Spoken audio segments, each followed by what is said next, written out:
Les uns comme les autres, nous sommes tous blessés. Et il n'y a pas l'un d'entre nous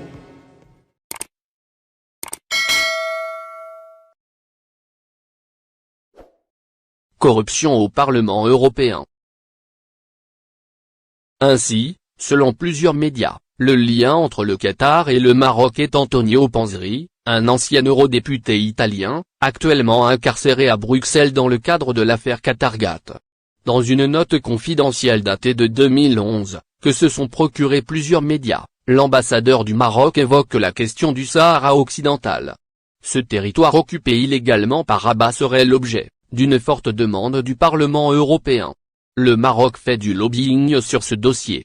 L'information n'est pas nouvelle, cependant, l'eurodéputé Antonio Panzeri continue à défendre régulièrement les intérêts du Maroc au sein de l'institution européenne depuis une dizaine d'années.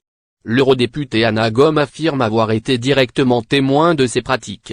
Pour cette mission, lobbying en faveur du Maroc, des écoutes réalisées auprès de l'épouse d'Antonio Panzeri montrent qu'elle a touché de l'argent de Rabat grâce à Abderrahim Atmoun.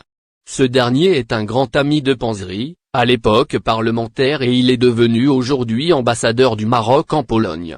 Ainsi, les faits démontrent que le Maroc a payé les positions de ce député et l'a rémunéré pour son lobbying. Panzeri n'est pas le seul cité dans ce scandale.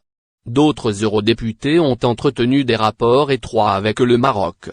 L'un d'entre eux est français, il s'agit de Gilles Pargnot, eurodéputé socialiste jusqu'en 2019. Président du groupe d'amitié UE-Maroc. Cet eurodéputé a multiplié les voyages payés par le Maroc, auxquels il invitait d'autres députés. Sur son compte Facebook, des clichés montrent le député recevant des cadeaux. Les ramifications marocaines et l'infiltration des institutions européennes expliquent donc l'impunité dont il bénéficie dans ce Parlement. Cependant, il faut s'attendre à des réactions de certains eurodéputés qui sont loin de ces scandales de corruption. Donc, plus l'enquête avance, plus le royaume risque d'escalader.